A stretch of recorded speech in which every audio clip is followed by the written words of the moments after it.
Key is understanding how it's being achieved today. Is inflation coming through pure price at shelf? Is it promotional levels? Is it product mix, channel movements, MPD in your category? Building your strategy against the opportunity that exists should always be done by category. Categories differ enormously. To give you some examples, shower gel is achieving inflation through assortment mix today, shoppers buying bigger, more premium items, whilst bread is achieving inflation through pure price increases. Once you know how your competitors in the category is achieving inflation, you can go after the opportunity that exists for you.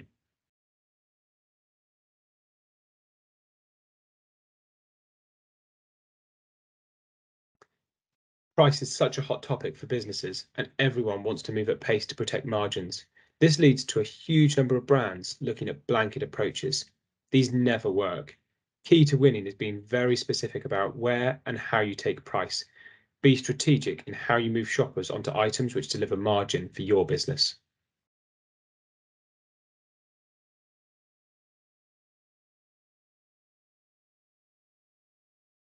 With own label performing so well, does that mean that as a premium brand, I can't succeed in my goals for this year and I can't succeed in winning shoppers and shopping decisions into my product? Well, I guess I suppose provoke with this thought, which is that for every shopper that's deciding to trade down in a particular moment to own label, there's another shopper deciding to trade down from a different brand or even a different channel or a different use case to your product. And actually, we're in a time now, particularly over the last couple of years, where people all around the country have been prepared to completely reconsider the types of things that they undertake, the ways in which they seek to solve problems, the ways in which they seek to deliver solutions into their family situations.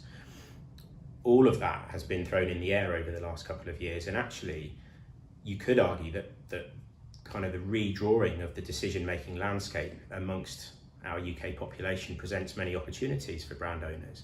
It might just need a bit of creative repositioning. It might need a bit of a leap of faith in terms of believing that certain people might choose your product in certain situations. But I think if we're willing to cast our kind of relevance net as widely as we possibly can, actually, there's plenty of people now prepared to make decisions that they never would have made before in this new pricing environment. And actually, it may be only a small tweaks that we need to make in terms of our proposition and some of our comms that might actually present our brand proposition and the price associated with that brand proposition into different contexts where actually it suddenly becomes appealing to address a problem or serve a use case where previously that wouldn't have been tenable or wouldn't have been feasible.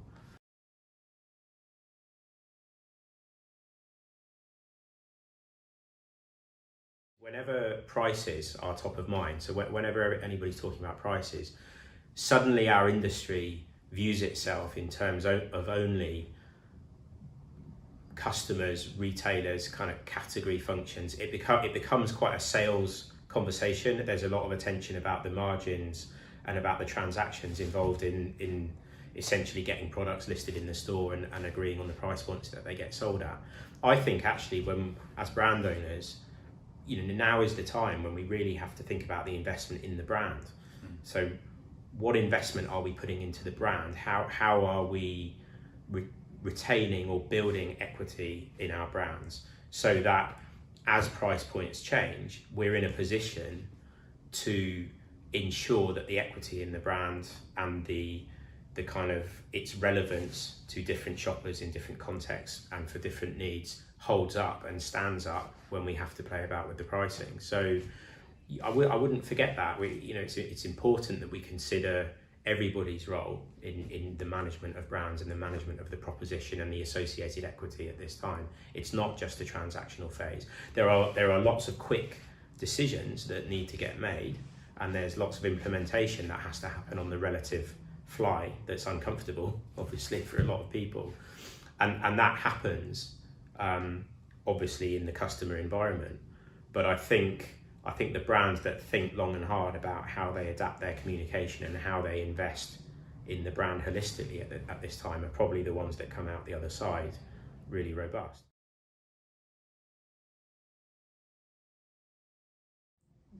at this particular time, obviously brands need to be offering retail customers something more than margin to have prominence in the store and to ensure that the customer relationship, stays on sound footing through what are inevitably turbulent times.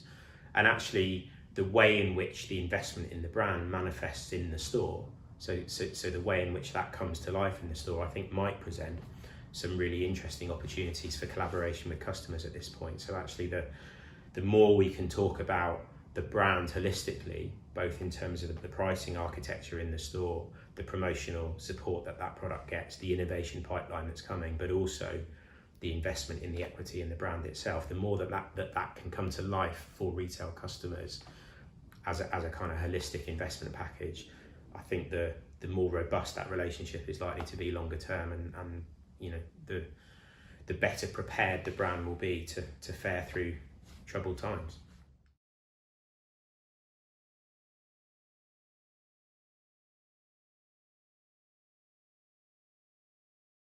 So when making decisions on price, it's important to use robust, objective data sets that will hopefully help feed your understanding. So firstly, understanding how your brand responds to price change can be broken down into, I guess, two key elements. Number one, when you change price, the shopper's likely to see that the price has changed, and they may decide not to buy that product as a result if you're putting price up. You've essentially lost a potential category sale at that point in time. Now, although the shopper may return the next day, the next week, the next month, the impact of that price change is a lost sale. And that's what we call the own effect of elasticity, or the own effect of sensitivity. Equally, where price is rising for your product, it may be the case that your price gap versus competitors has risen as a result. So the competition are not moving on price. The shopper seeing that price change, they're going to start to compare prices, and they might buy a competitor item as a result. That's what we call the cross effect. And it's equally important when thinking about the effects of price change to consider both the own and cross effects of sensitivity or elasticity. So in an inflationary environment, you want to consider both those, the direct effect and the cross effect. If everyone's raising price, then that cross effect is not applied because the price gap doesn't change. So you can start to understand how that volume loss can be mitigated if the tide is rising for everyone in the category. The cross effects are not applied, and therefore your potential volume loss is mitigated by a significant amount.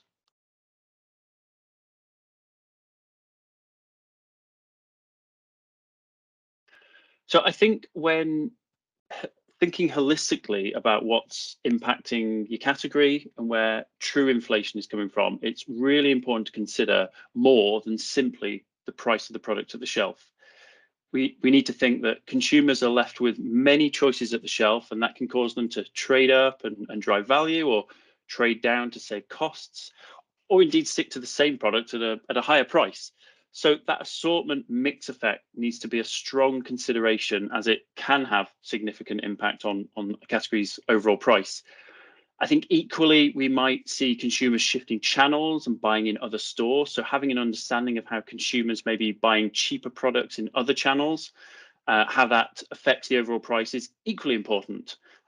Let's also not forget that we need to think about the role that both NPDs and new products coming into the market, as well as delisted products leaving the market, will have on that overall price. Typically, we might see new products coming into the market at a price premium, and maybe some of those delisted products that aren't performing, they could be a mix of lower price products, or maybe even premium products that just aren't performing and need to be taken out of the market.